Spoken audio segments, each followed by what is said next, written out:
असेच नवीन कीर्तन व भजन बघण्यासाठी आत्ताच भक्तिनाथ चॅनलला सबस्क्राईब करा। आमच्या जवळ बसून रडणाऱ्यांची माया कशी असते, महाराज म्हणतात मुले घातले रडाया नाही आसू आणि माया। महाराज म्हणतात ते रोजाने रडायला लावण्यासारखं रडणं राहतंय। सासूसाठी रडे सून आणि भाव अंतरीचा भिन्न। आम्ही गेल्यानंतर रडणं म्हणजे फक्त टाइमपास राहतो महाराज, फक्त मशानात नेऊन जाळूच तोवरच रडत येत, बाकी निवस दाखवण्यासारखं राहतं महाराज। आणि या जगात आपल्यावरती खरं प्रेम करणारं कोणीच नाही बरं का। तुम्ही आपण उग मोग म्हणे तुम्ही गैरसमजात राहू नका, अजिबात नाही। काय तुम्ही याचं माझ्यावर प्रेम आणि त्याचं अजिबात नाही प्रेम, नाही कोणाचं कोणावर। नाही तर तुम्ही मला खरं सांगा, तुम्ही इथं बसलेल्या तुमचं कोणावर प्रेम आहे? त्यांनी खालीच पाहून घेतलं, बोलणंच नको, तू आपलाच कीर्तन कर, जाऊ त्यांचं जाऊ दे। तुम्ही कोणावर प्रेम करता तुम्ही सांगा? प्रेमच नाही, सांगूच शकत नाही। एकाचं नाव घेतल्यावर दुसऱ्याला रागी, कोणावर प्रेम आहे? मी इथं सांगतो ना, कोणाचंच कोणावर प्रेम नाही। इथं आपलं प्रेम बदलतं। लहान वयात एखाद्या लहान लेकराला विचारा तुम्ही, बाळा तुझं प्रेम कोणावर रे? ते सांगतं बाबा माझं प्रेम माझ्या आईवर आहे। ते थोडंसं मोठं झालं का, असं अंगणवाडीत शाळेत जायला लागलं ना, मग त्याचा आजा त्याला घेऊन जातो, आजा घेऊन जातो, घेऊन येतो। आणि मग जाताना एक चॉकलेट, येताना एक चॉकलेट। मग त्या पोराला विचारा आता कोणावर प्रेम करतो रे? ते म्हणतो बाबा माझी आई की नाही मला चॉकलेट खाऊ देत नाही ना, माझे बाबा मला रोज सकाळी एक चॉकलेट देतात, शाळेतून येताना एक चॉकलेट देतात। माझं प्रेम माझ्या बाबांवर। आता थोडासा शाळा कॉलेजला जायला लागला का मग विचारा आता रे भाऊ प्रेम? ते म्हणतो बस तिच्यासाठी जगायचंय, नाही तर आपल्याला तर काय राहायचं नाही गड्या, आपल्याला नाही राहायचं। मी प्रेम बदललं। लग्न झाल्यावर विचारा आता रे प्रेम? तो म्हणतो बायकोवर। पोरगं झाल्यावर विचारा आता प्रेम? पोरावर।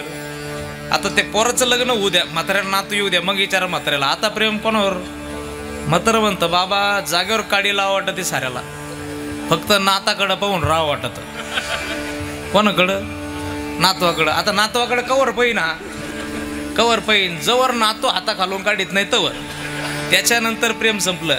एकदा म्हाताऱ्याला हाता खालून काढा, म्हातारं म्हणतं बाबा काय आताच राम नाही, तिकडं त्र्यंबकला गेलो असतो, विकास बाबाच्या धर्म आपल्या शाळेवर राहिलो असतो तर बरं झालं असतं, तिथं झाडून घेतलं असतं। इथं प्रेम आमचं कोणावरती नाही, आमचा जो वरी चळण गा तो वरी म्हणती। पैसा संपला की आपलं मान संपला। एक म्हातारं होतं, एक उदाहरण सांगतो थांबायचंय मला।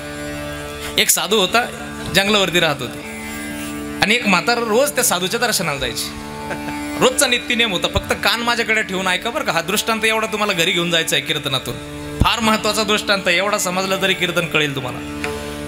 आणि मग साधू असे जंगलात राहत होते, म्हातारं रोज पहाटे दर्शनाला जायचं, पहाटे दर्शन घ्यायचं आणि 5 वाजता पुन्हा दर्शन घेऊन मागं फिरायचं। एक दिवस साधूने म्हाताऱ्याला पाहिलं, म्हाताऱ्याला अडवलं, बाबा बसा।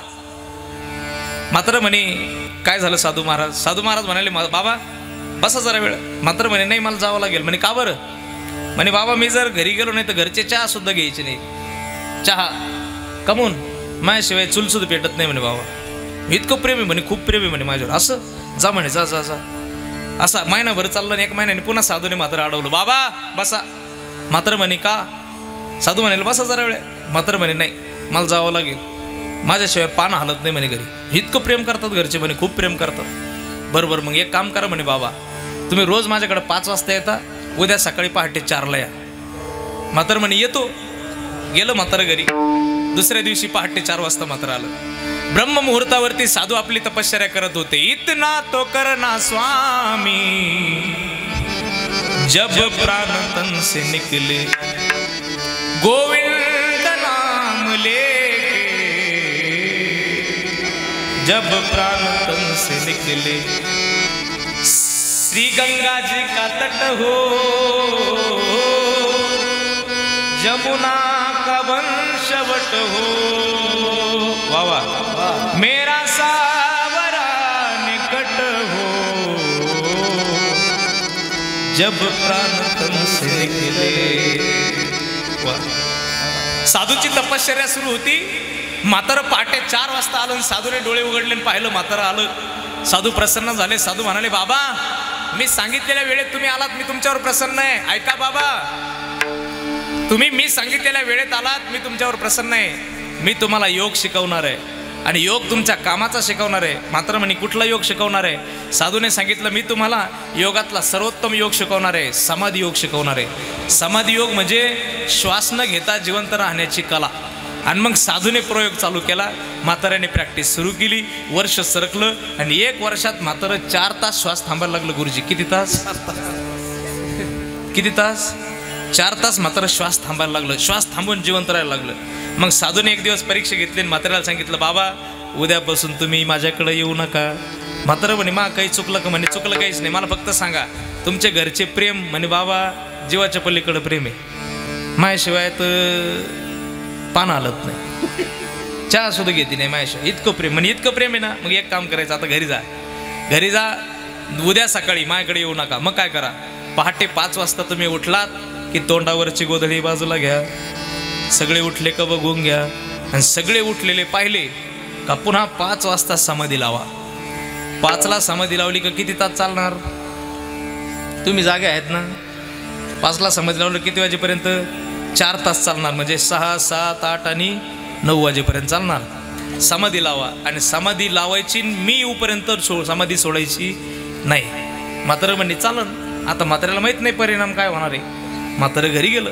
दुसऱ्या दिवशी सकाळी उठलं. पहा, लक्ष ठेवा, आता काही काहींना समजलं मला काय सांगायचंय. म्हातारं घरी गेलं. दुसऱ्या दिवशी पहाटे विकास महाराज म्हाताऱ्याला 5 वाजता जाग आली. 5ला म्हाताऱ्याला जाग आली तर नारायण गुरुजी त्यांनी तोंडावरची गोधडी बाजूला केली. त्यांनी तोंडावरची गोधडी बाजूला केली. इकडे इकडे पाहून घेतलं, सगळे उठलेले होते. घरातले सगळे उठलेले पाहिले. पुन्हा तिने तोंडावर गोधडी लावली आणि 5 वाजता म्हाताऱ्याने समाधी लावली. आता 9 वाजेपर्यंत समाधी चालणार. रोज म्हातारं 5ला म्हणजे 5ला उठत, पण आज 5:30 वाजले तरी उठाना. म्हणून म्हातारी गडबडली. म्हातारी म्हणे पोराला म्हणे त्याच्या, म्हणे भाऊ अरे म्हातारं रोज 5ला उठत, 5:30 वाजून गेले तरी म्हातारं उठाना, काय झालं पाय बरं? ते म्हणे जाऊ दे गाड्या, झोपू दे त्याला. ते रात्री मातुरीला कीर्तनाला गेलं होतं. कीर्तनाला गेलं म्हणून अर्धा तास जादा झोपून दिलं. 5चं म्हातारं 5:30 वाजले तरी हल्लं नाही. 5:30चं 6 वाजले तरी म्हातारं हल्ला ना. मग म्हातारी गडबडली. म्हातारी पोराला म्हणे भाऊ येडण न करू, पाय बरं म्हातारं तापलं काय? मग ते पोरगं पळत पळत आलं. त्याने तोंडावरची गोधडी बाजूला केली, माझ्याकडे पाहत राहा. आणि तोंडावरची गोधडी बाजूला केल्यानंतर पहिली म्हाताऱ्याला हाक मारली, दादा हो दादा. दादाचं 1 नाही 2 नाही. मग पोराने हे बोट घेतलं, नाकाच्या जवळ नेलं. काय आला? एका तापमापी का? श्वास पाहिले, श्वास काय झाले होते? बंद. श्वास बंद म्हटल्यानंतर पोरगं गेलं गडबडून. पोरगं म्हणे बयो.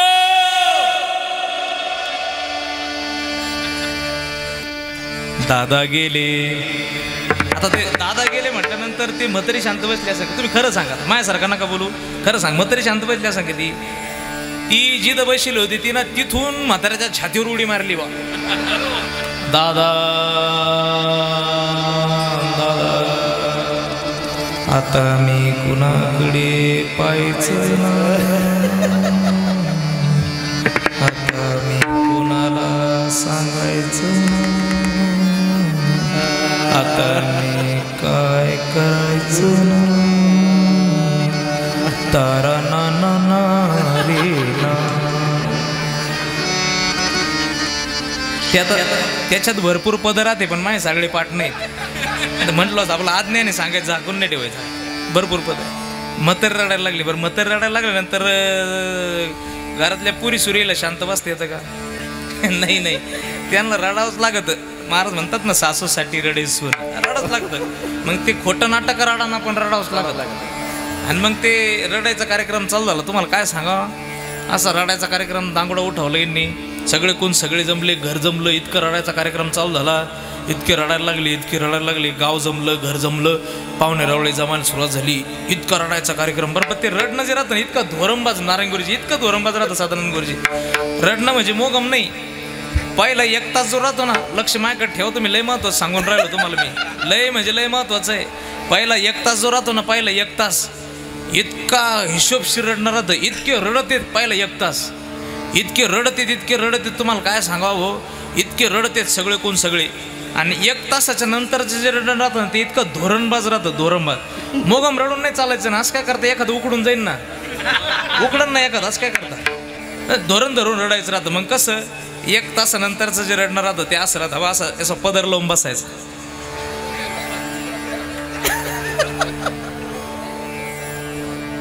फक्त असा पदर लावून बसायचा,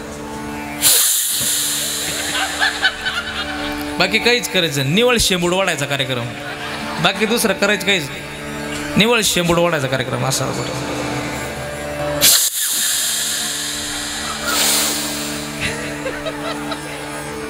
आणि लक्ष सारं कुठं दरवाजाकडं ठेवायचं. दरवाजाकडं कसं, कोणाची गाडी येते बुवा, कोणाची गाडी येते बुवा, कोणाची गाडी येते बुवा. लयच हुशार बाया राहते, काय सांगा तुम्हाला, लयच हुशार. असं बसून राहायचं आणि दरवाजाकडं पाहत राहायचं.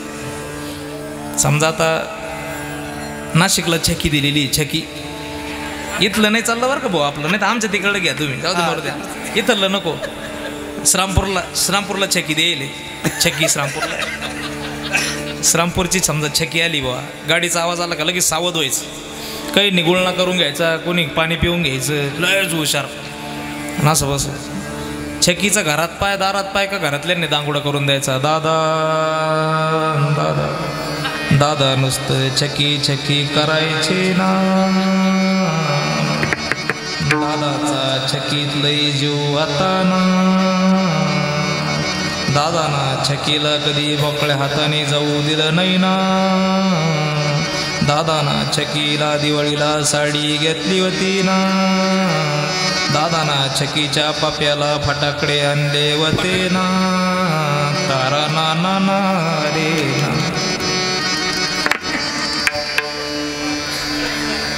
छकीचा पाड आहे बरं का, छकीचा. छकी आली का छकी जुनी उस्तोवर फक्त छकीचंच गाणं गायचं, दुसरं कोणाचंच गाणं नाही गायचं. म्हणजे हे रडणं राहतं आपलं. आणि तुम्ही काय लय हसू नका, हे गेलेल्यांसाठी नाही चाललं, आपण गेल्यावर हेच होणार आहे विठाला.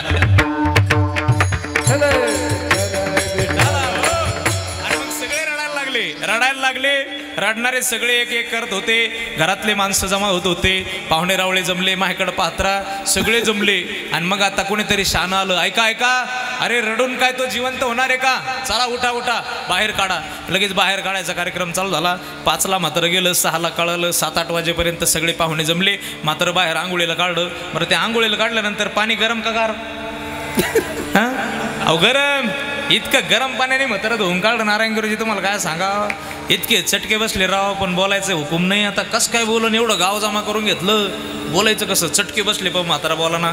मात्र तिथून उचललं, तिरडीवरती बांधायला आणलं, इतकं सडमड टोचलं गो खाली सरमड, पण बोलायचं हुकूम नाही ना. मात्र बांधायचा कार्यक्रम चालू झाला. आणि ते बांधायचा कार्यक्रम चालू झाला तर मात्र पळड्या पळड्या विचार करायला लागलं, भाऊ अरे तो साधूचं ऐकलं खरं, पण आता तो जर नाही आला तर घरचे तुला जिवंत जाळून येतील. ते मतर पळड्या पळड्या विचार करतं ना. आणि मग ते रुतायला लागलं त्याला, असं काथ्या रुतायला लागलं. आवळून बांध, ते आवळून बांधते ते, मला डिल्ल नाही बांधते ती, इतकं आवळून बांधते ना, परत आलंच नाही पाहिजे ते मागं, जाऊ दे ऐक नाही. आणि मग कार्यक्रम बांधायचा सुरू झाला. मात्र विचार करता साधू कमून येईना, साधू कमून येईना, साधू कमून येईना.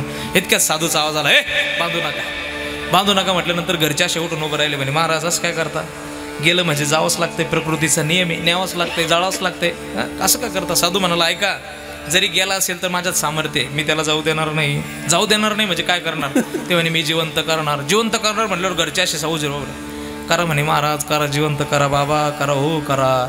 साधू म्हणे, जा घरातून कोणीतरी फुलपात्र भरून दूध घेऊन या.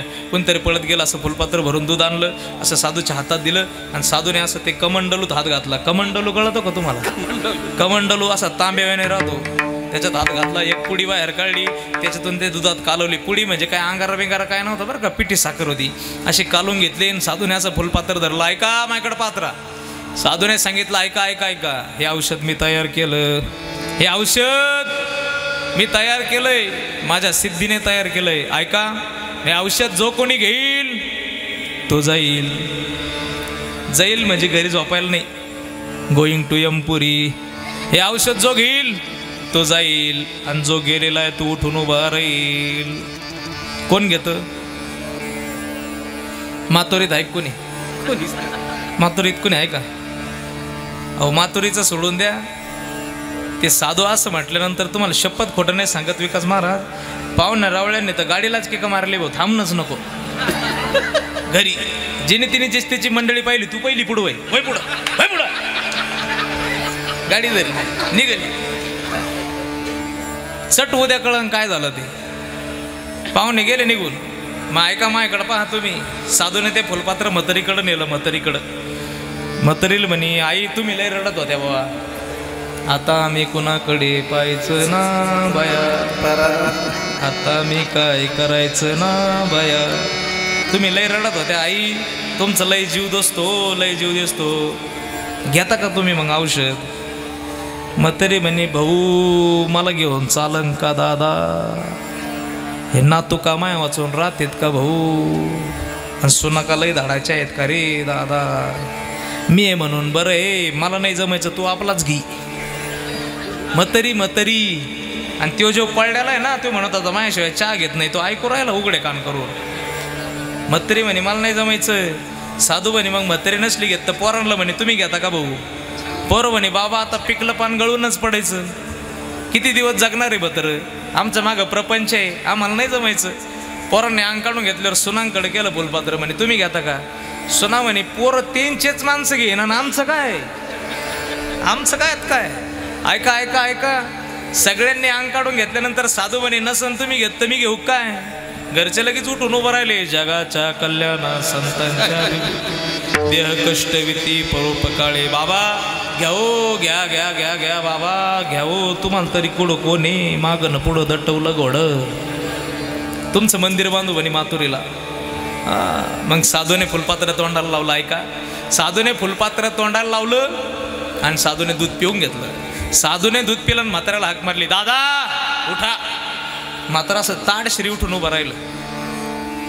आता म्हातारा उठून उभं राहिलं. गुरुजी मला सांगा, मेलेला माणूस जिवंत झाल्यावर आनंद व्हायला पाहिजे का नाही. म्हातारा जिवंत झाला बा, आनंद व्हायला पाहिजे का नाही. त्याचा आनंद राहिला लांब. 5 मिनिटं झाले साधू दूध पिऊन मरा नका म्हणून त्याच्याकडे पाहून राहिले. इतके बिलिंदर क्वालिटीचे लोक आहेत महाराज, त्याच्यामुळे या जगामध्ये काही खरं नाही महाराज. मला सांगतो महाराज, त्याच्यामुळेच महाराज म्हणाले नाही रे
भगवान परमात्म्याशिवाय कोणी सोडवणार नाही. नाही रे नाही कुणाचे कोणी, अंती जाशील एकला रे प्राण्या माझे माझे बरोनी. बहीण कुणाची भाऊ कुणाचा, कोण कुणाचे सगळे सोयरे, मेल्या पाटी सगळे राहिले, तुटतील धागे दोरे. कोणी सोडवणार नाही तुला, जर सोडविल कोणी तर तुका म्हणे तुझं सोडविना कोणी. एका चक्र पाणी वाचून या देव सोडवी.